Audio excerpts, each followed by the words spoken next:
है कि business families की नई पीढ़ी नए बिजनेस खड़ा करने की जगह स्टॉक मार्केट और म्यूचुअल फंड में इन्वेस्टमेंट के ही भरोसे चल रही है। आज हम इसी विषय पर चर्चा करेंगे। मेरा नाम है दीपक डोभाल, आप देख रहे हैं आपकी खबर आपका फायदा। क्या वाकई में आज यंग एंटरप्रेन्योर्स जो बिजनेसेस जो बड़े घराने हैं उनकी जो अगली पीढ़ी है, क्या वाकई में वो बिजनेस से मुंह फेर रहे हैं और ज्यादा इन्वेस्टमेंट को तवज्जो दे रहे हैं? और अगर यंग एंटरप्रेन्योर्स को बिजनेस से ज्यादा इन्वेस्टमेंट पसंद आ रहा है तो उसमें चिंता किस बात की है? विस्तार से इस पर चर्चा करेंगे। मेरे साथ बहुत खास मेहमान होंगे। पहले आप देखिए ये रिपोर्ट, मैं लौट रहा हूं मेहमानों के साथ।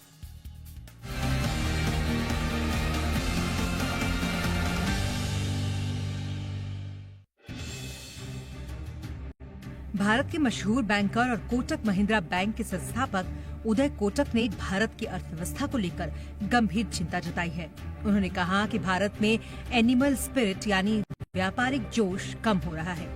नए जोश के बिजनेस फैमिलीज अब कंपनियों को चलाने और बनाने के बजाय सिर्फ इन्वेस्टमेंट मैनेजमेंट पर ध्यान दे रहे हैं। कोटक ने ये बातें चेजिंग ग्रोथ 2025 इन्वेस्टर इवेंट में कही। उदय कोटक ने कहा कि उन्हें सबसे ज्यादा चिंता इस बात की है कि कोविड के बाद की दुनिया में नई पीढ़ी आसान रास्ता चुन रही है। उन्होंने कहा कि वे फैमिली ऑफिस चला रहे हैं, स्टॉक मार्केट में ट्रेडिंग कर रहे हैं, म्यूचुअल फंड्स में पैसे लगा रहे हैं और इसे ही अपना फुल टाइम काम मान रहे हैं। उन्होंने आगे ये भी कहा कि अगर किसी ने अपना बिजनेस बेच दिया है तो उसे नया बिजनेस शुरू करने, खरीदने या बनाने के बारे में सोचना चाहिए।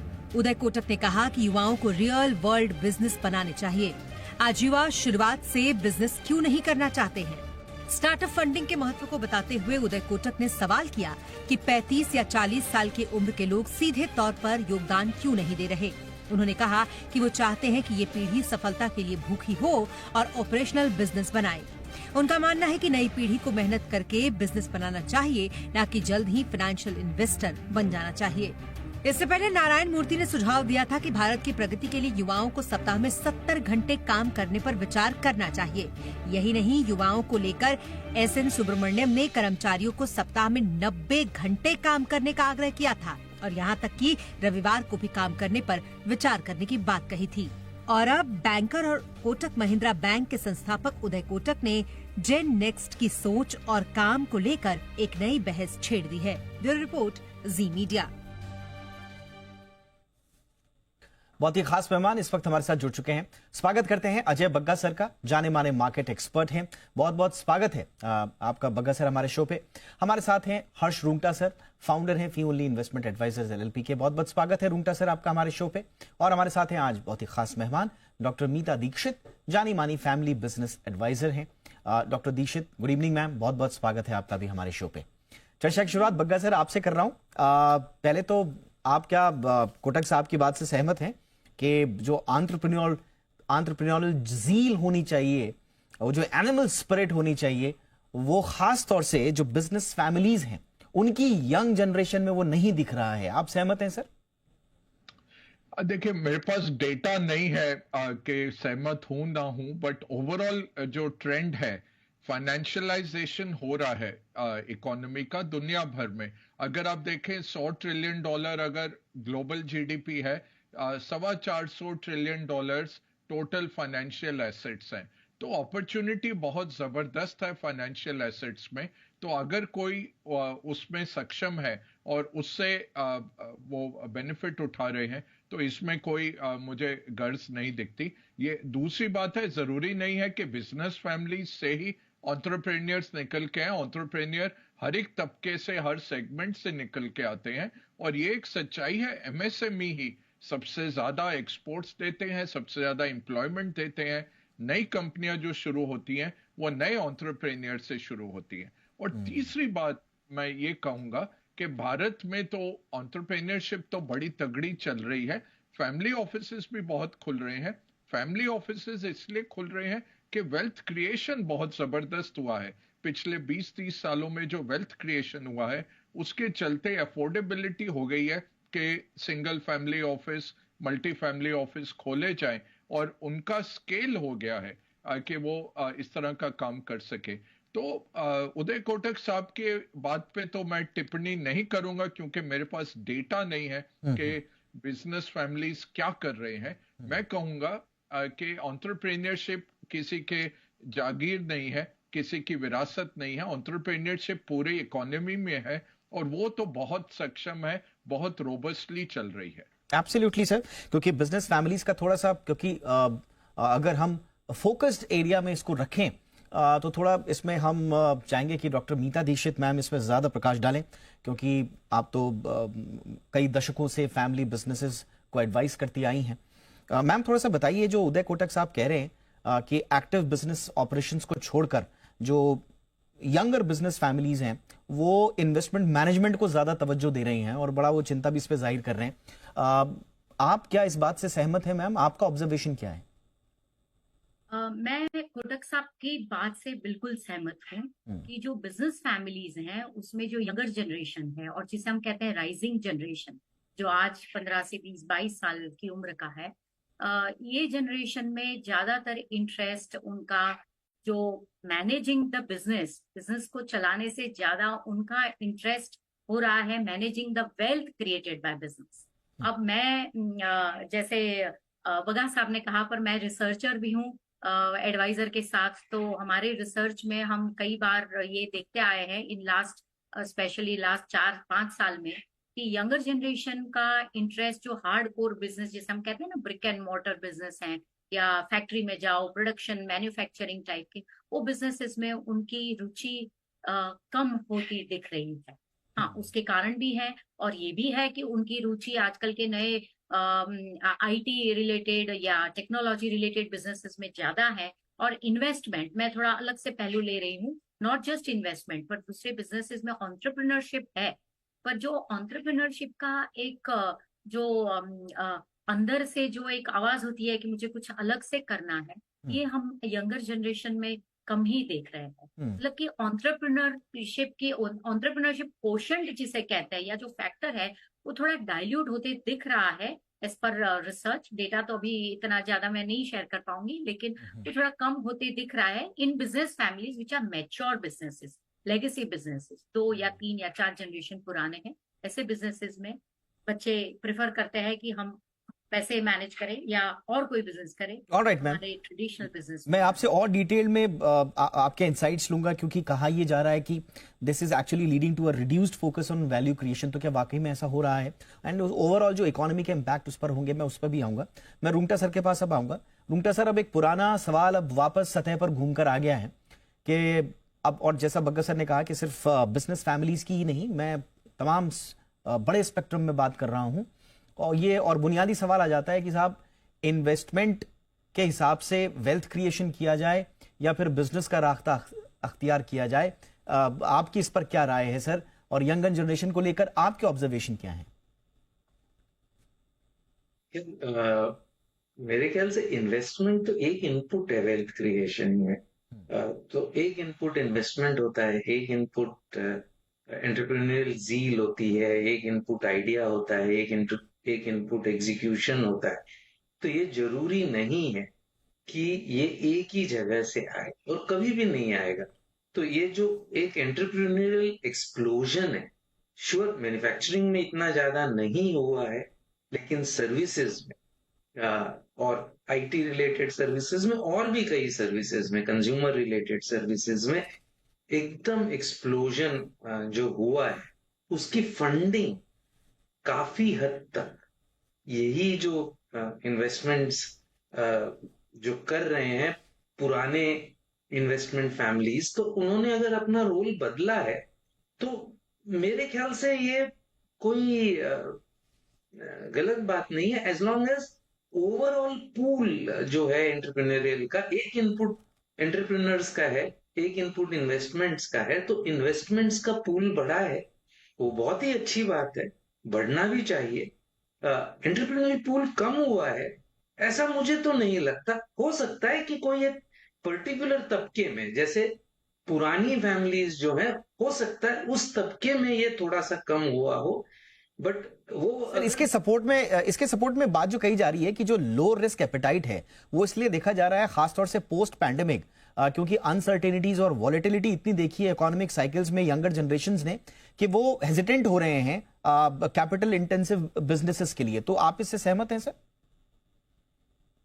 आई मीन मेरा पॉइंट ये है कि किसने कहा कि इन्वेस्टमेंट्स में वोलेटिलिटी नहीं है। इनफैक्ट इन्वेस्टमेंट में जितनी वोलेटिलिटी होगी वो बिजनेस की वोलेटिलिटी से ज्यादा हो सकती है और होगी। और ये अब हम देखेंगे, देख भी रहे हैं इन दिनों में, और आगे भी चल के देखेंगे। तो ये ऊपर नीचे तो होता ही है, और इन्वेस्टमेंट में शायद ज्यादा होता है, और बिल्कुल आसान नहीं है। ये कोई ब्याज पे पैसे नहीं लगा रहे, और जो ब्याज पे भी लगा रहे हैं वो भी एक बहुत ही यूजफुल एक्टिविटी है। ये इकोनॉमिक एक्टिविटी, जैसे बग्गा सर ने कहा कि ये फाइनेंशियलाइजेशन हो रहा है एसेट्स का। तो जब ये यही पैसा आपका रियल एस्टेट में जाता, यही पैसा गोल्ड में जाता, तो ये पैसा यूज नहीं आता इकोनॉमी में। तो ये फ्यूल कर रहा है ये जो एंटरप्रेन्योरियल बूम है। तो मेरे ख्याल से उसमें कोई गलत नहीं है। All right sir, all right कोई सर, मैं इसमें यस अगर सर, कुछ चेंज हुआ हो तो नहीं पता। Right sir. Bagga sir, quick reaction आपका before I go into the break. ये भी कहा जा रहा है, क्योंकि फाइनेंशियलाइजेशन आपकी आप बात कर रहे हैं, लेकिन ऐसा भी कहा जा रहा है कि ओवर फाइनेंशियलाइजेशन तो नहीं हो रहा है क्योंकि क्विक रिटर्न्स का जो साइकी है वो एक बन गया है। Stock trading, venture capital, investment fund of faster liquidity आपके पास आ रही है, एक परसीव्ड स्टेबिलिटी है जो शायद कंपेयर करते हैं जब ट्रेडिशनल बिजनेसेस से, तो ऐसा लगता है कि कहां चक्कर में पड़े हुए हैं, फटाफट पैसा तो यहां बन रहा है। ऐसा तो नहीं है सर? नहीं, ऐसा नहीं है दीपक जी। मैं कहूंगा अभी हम बहुत पीछे हैं। इवन फाइनेंशियलाइजेशन में हर पैरामीटर पे आप देखें तो भारतीय इकोनॉमी वेस्टर्न इकोनॉमी से बहुत पीछे है। लेवरेज जो है हाउस होल्ड्स का अभी भी बहुत कम है। तो हमें बहुत कैचअप करना है, और जो ग्रोथ करनी है, जो 2047 की बात कर रही है सरकार विकसित भारत के लिए, या अगर $13,000-15,000 पे हमें पर कैपिटा पहुंचाना है, तो उसके लिए बहुत जबरदस्त फाइनेंशियलाइजेशन होनी है। एक छोटा सा एग्जांपल लीजिए, अगर आज हम 4-4.5 ट्रिलियन डॉलर की इकोनॉमी है और 2050 तक हम 40 ट्रिलियन बनने वाले हैं, तो दीपक जी 36 ट्रिलियन 35 ट्रिलियन भारत की इकोनॉमी तो अभी इन्वेंट होनी है। तो अभी तो शुरुआत हुई है, आगाज हुआ है इसका, और बहुत कुछ होने वाला है। उसके लिए बहुत जबरदस्त फाइनेंशियलाइजेशन चाहिए, मार्केट्स का फॉर्मलाइजेशन चाहिए। ये तो एक शुरुआत अभी हुई है। डिमोनेटाइजेशन और कोविड के बाद ये जो शुरुआत हुई है, दुनिया काफी आगे है इससे, और इमर्जिंग मार्केट चीन जैसे ही बहुत ज्यादा हमसे आगे हैं इस फाइनेंशियलाइजेशन में। तो ये तो अभी शुरुआत हुई है। एब्सोल्युटली। और आपकी बात को सपोर्ट करते हुए कुछ डेटा हैं जो बताते हैं कि जो तमाम चिंताओं के बावजूद, जिसका जिक्र बहुत विस्तार से कोटक साहब ने अपने स्टेटमेंट में किया है, लेकिन उसके बावजूद जो इंडिया का जो ग्लोबल स्टार्टअप रैंकिंग है, खास तौर से जो यूनिकॉर्न स्टार्टअप्स में है, वो हम थर्ड हैं। इसके अलावा जो rise in new business registration अगर आप देखेंगे, एज कंपेयर टू 2022 1.55 मिलियन थे, 2023 में ये 1.67 मिलियन हुए हैं। यानी कि लोग आ रहे हैं ज्यादा एंटरप्रेन्योरशिप में मौके तलाशने के लिए। तो कुछ डेटा इस तरह के हैं, लेकिन फिर एक बात आती है कि वर्क लाइफ बैलेंस प्रेफरेंस भी है लोगों का। Lack of interest in legacy business इसलिए भी बताया जा रहा है ज्यादा है कि आजकल के युवा पीढ़ी को लगता है कि टेक्नोलॉजी ड्रिवन काम किया जाए तो हम बेटर कर सकते हैं, बजाय कि ट्रेडिशनल मैन्युफैक्चरिंग और रिटेल बिजनेसेस। तो इस तरह की बातें भी आ रही हैं। विस्तार से इस पर चर्चा करेंगे छोटे से ब्रेक के बाद। तीनों मेहमान मेरे साथ हैं, उनसे पूछेंगे कुछ और सवाल।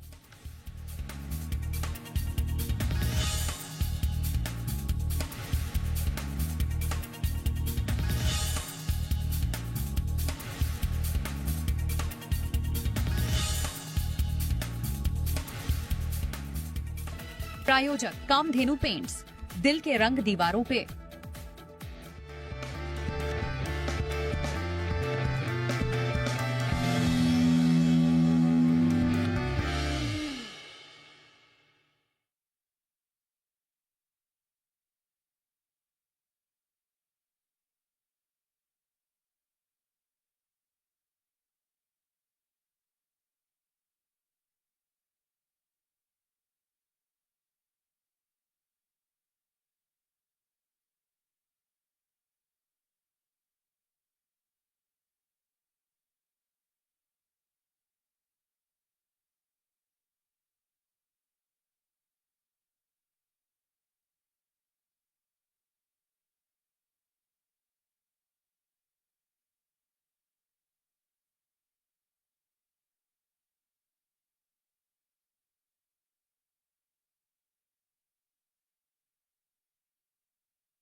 ब्रेक के बाद आपका स्वागत है। चर्चा को आगे बढ़ाते हैं। डॉक्टर मीता दीक्षित मैम के पास अब चलते हैं।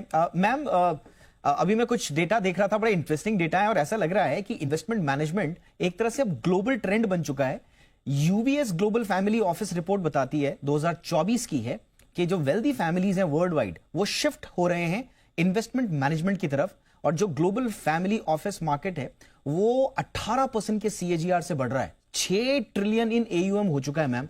तो ऐसा लग रहा है कि ये एक तरह से इन्वेस्टमेंट मैनेजमेंट लेटेस्ट ट्रेंड है और बड़ी बिजनेस फैमिलीज के लिए भी।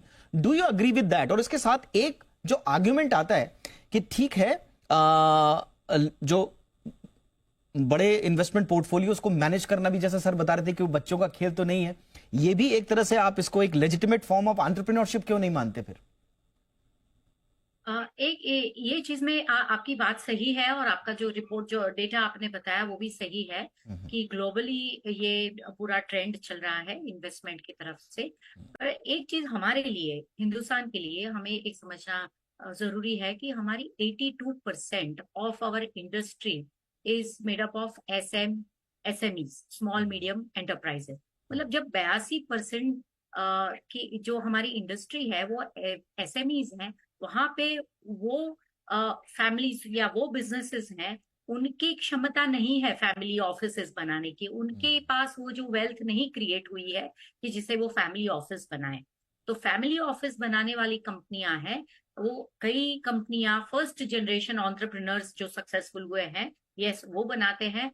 और ज्यादा करके कंपनियां जो बड़ी बन चुकी है और 50, 60, 70 सालों से उनके बिजनेसेस चल रहे हैं या सेल ऑफ करती हैं बिजनेसेस और वो कैपिटल उनका रीजनरेट करती है। बट पॉइंट ये है हमारा सोचना कि हमें देखना है कि हमारे जो यंगर जनरेशन है वो एंटरप्रेन्योरशिप की उनके अंदर जो एक जेनेटिक है हिंदुस्तान के जनता में, वो तो बहुत ही हैवी है, मतलब कि बहुत ज्यादा है एंटरप्रेन्योरियल कोशेंट। पर जो बिजनेसेस ऑलरेडी चल चुके हैं, जो बिजनेसेस ऑलरेडी सक्सेसफुल हो चुके हैं और जहां उन्होंने वेल्थ बना ली है, वहां के यंगर जनरेशन की लाइफस्टाइल, वहां की एक्सपेक्टेशंस, उनकी इच्छाएं और उनके सीनियर जनरेशन की इच्छाएं, उसमें कई फर्क पड़ रहा है। और जब हम कहते हैं कि investment, yes, it's a huge big market, और जैसे रुंगटा साहब ने कहा, बग्गा साहब ने कहा, यस आई एग्री कि ये बहुत ही छोटे पैमाने पे है हमारी इंडियन इंडस्ट्री इन ये केस में, इन्वेस्टमेंट के और वेल्थ में। पर मेरा ये कहना है कि yes, younger generation is interested and they are doing बहुत अच्छे तरीके से, ये यूनिकॉर्न्स बन रहे हैं। पर हम ये भी ना भूलें कि कोई भी हमारी जो डोमेस्टिक मार्केट है और कोई भी कंट्री के, कोई भी इकोनॉमी की सक्सेस भी रहती है उनकी प्रोडक्शन, उनके कैपिटल इन्वेस्टमेंट और कैपिटल बेस्ड इंडस्ट्रीज में। So, ये बहुत इंटरेस्टिंग पॉइंट आपने बताया। मैं रुंगटा सर के पास आना चाहूंगा। रुंगटा सर, ये एक बहुत इंपॉर्टेंट बात बोली मैम ने कि अगर एक मिक्स्ड इकोसिस्टम होना चाहिए, बैलेंस्ड इकोनॉमिक पॉलिसीज या बैलेंस्ड फॉर्म ऑफ इन्वेस्टमेंट या वेल्थ क्रिएशन होना चाहिए, क्योंकि जो हम जिसके जिक्र मैं कर रहा था, ओवर फाइनेंशियलाइजेशन, हमने देखा है जापान में, यूएस में एक दौर ऐसा आया जब जो एक्सेसिव फाइनेंशियलाइजेशन हुआ तो उसमें फिर मार्केट बबल्स भी हमने देखे, लॉन्ग टर्म स्टैग्नेशंस हमने देखे, कुछ मर्तबा रिसेशंस की बात भी आई। तो कितना जरूरी है सर कि इन्वेस्टमेंट जो मैन्युफैक्चरिंग में हो, रिटेल में भी हो, और साथ ही साथ में फाइनेंशियलाइजेशन का और वेल्थ मैनेजमेंट का ये वाला तरीका भी बैलेंस अप्रोच के साथ आगे बढ़े? आई थिंक सारा डेटा ये दिखाएगा, अभी इमीडिएटली मुझे ध्यान नहीं है, लेकिन percentage of holding household sector का, percentage of holding in financial asset आज भी मेरे ख्याल से सिंगल डिजिट्स में है, या थोड़ा सा सिंगल डिजिट के शायद ऊपर होगा। ओवरऑल एसेट्स आज भी अधिकांश जो वेल्थ की होल्डिंग है वो फिजिकल एसेट्स में है, लैंड में है, गोल्ड में है, और वो हमारे देश के विकास के लिए कुछ नहीं कर रहा है। तो एक तो हमारे यहाँ कैपिटल की कमी है, उसमें भी अगर अधिकांश हिस्सा कैपिटल का अगर वो ब्लॉक हो रहा है ऐसे एसेट क्लास में जहां से भारत का और विकास नहीं हो सकता, तो वो चेंज होना चाहिए, और फास्ट गति से चेंज हो रहा है। तो मेरे ख्याल से ये सेलिब्रेट होना चाहिए। ऑब्वियस है कि कुछ ना कुछ उसमें थोड़ी, कहीं ना कहीं कुछ ना कुछ कॉर्नर्स में हो सकता है कि थोड़ी अति हो जाए, लेकिन वो कॉर्नर्स हैं, ये सारा का सारा मार्केट ही कॉर्नर्स है। और जैसे कि हमारे यहाँ हर आदमी, हर भारतीय जी एंटरप्रेन्योर है। इतनी ज्यादा एंटरप्रेन्योरशिप बहुत कम कोई देश में देखने को मिलती है, और इस जज्बे को बढ़ावा देने के लिए जितने पैसे चाहिएंगे वो कम पड़ेंगे। ओके तो मेरे ख्याल से ये जो हो रहा है अच्छा हो रहा है। अगर कोई पर्टिकुलर एरिया में अगर थोड़ी ज्यादा हो गई है कोई चीज, तो उसका करेक्शन होना probably चाहिए। ऑल राइट सर, बग्गा साहब आपके साथ सर आ रहा हूं सर, संक्षेप में चाहूंगा, जो फिर फाइनल आर्गुमेंट यही रह जाएगा कि फाइनेंशियलाइजेशन वर्सेस रियल ग्रोथ का जो है कि ठीक है, फाइनेंशियलाइजेशन जैसा आप लोगों ने भी कहा कि जो कैपिटल एफिशिएंसी के लिए बहुत इंपॉर्टेंट है, बट एक्सेसिव रिलायंस अगर हो जाएगा बिना किसी स्ट्रॉन्ग इंडस्ट्रियल और सर्विस सेक्टर ग्रोथ के, तो इकोनॉमिक स्टैग्नेशन तो नहीं आ जाएगा। तो सर मिक्स ऑफ बैलेंस को कितना इंपॉर्टेंट आप मानते हैं सर? नहीं, अगर आप पूरा प्रेजेंटेशन देखें उदय कोटक साहब का, वो ये भी कह रहे हैं स्ट्रॉन्ग डॉलर से वैक्यूम क्लीनर की तरह अमेरिका सारा कैपिटल फ्लोज बाहर खींच रहा है, वापस खींच रहा है। और यही प्रॉब्लम रही है दीपक जी। $5 ट्रिलियन आज मनी मार्केट फंड में बैठे हुए हैं अमेरिका में, क्योंकि 4.8% पिछले साल मिल गया आपको रिस्क फ्री एसेट में अमेरिका में बैठ बैठ के। तो ऐसे माहौल में वो पैसा रिस्क क्यों उठाएगा इमर्जिंग मार्केट में आने का? तो आई थिंक बात उनकी ज्यादा बड़ी थी। ये न्यूज हेडलाइंस करते करते ये बात हो गई, ये ज्यादा एनेक्डोटल है। और मैं फिर कहूंगा स्केल हो रहा है, तो इसलिए नारायण मूर्ति के जो बच्चे हैं वो चला रहे हैं, कैटामैरन वेंचर्स ही चला रहे हैं। प्रेम जी इन्वेस्ट आज चल रहा है, ऋषद उधर भी बैठते हैं, विप्रो को भी चलाते हैं। तो हर जो बड़े तबके के एंटरप्रेन्योर हैं, क्योंकि उनका इतना स्केल हो गया, उनके फैमिली ऑफिसेस हैं और वो वीसी फंड भी बन गए हैं अपने ही दमखम में। तो इसमें कोई बुराई नहीं है, ये अच्छा है, क्रिएशन ऑफ वेल्थ हो रहा है और अच्छे मॉडल बन रहे हैं। दूसरी बात जो आपने जिक्र किया कि स्टार्टअप कैपिटल तो है हम दुनिया का टॉप 3 में बड़े आराम से आते हैं, यूनिकॉर्न्स में भी टॉप 3 में आते हैं। तीसरा जो बहुत अहम बात रहती है कि ईज ऑफ डूइंग बिजनेस में हम क्या काम कर रहे हैं, उसमें सरकार को आगे बढ़ना है और आसानी करनी है, टैक्स घटाने हैं, रेगुलेशन घटाने हैं। और ये जो मैं कहता रहता हूं, फिस्कल स्टिमुलस आपके हाथ बंधे रहते हैं, जितनी सरकार की कमाई है खर्चा है उसके बाद ही फिस्कल स्टिमुलस आप कर सकते हैं। मॉनेटरी स्टिमुलस में आरबीआई कंजर्वेटिव रहता है, वो उसको रहना भी चाहिए। एब्सोल्युटली सर, तो यानी कि पास काफी कुछ ऐसे मोर्चे हैं जहां पर अभी मौका है। यस सर, यस सर, जहां पर अभी काम करना बहुत जरूरी है। आप तीनों से मुझे बात तो और करनी थी, लेकिन वक्त मेरे पास इतना ही है। बहुत इंपॉर्टेंट मुद्दा है। आई होप कि हमारे दर्शकों को थोड़ा सा चीजें क्लियर हुई होंगी। बहुत इंटरेस्टिंग एक बहस छिड़ी है कोटक साहब ने, तो उसी के इर्द गिर्द हमने एनालिसिस करने की कोशिश की। Thank you so much doctor Mita Dixit ma'am, बहुत बहुत शुक्रिया वक्त निकालने के लिए। Harsh Rungta sir, thank you so much sir. Ajay Bagga sir, बहुत बहुत शुक्रिया सर वक्त निकालने के लिए सर। शो में इतना ही, नमस्कार।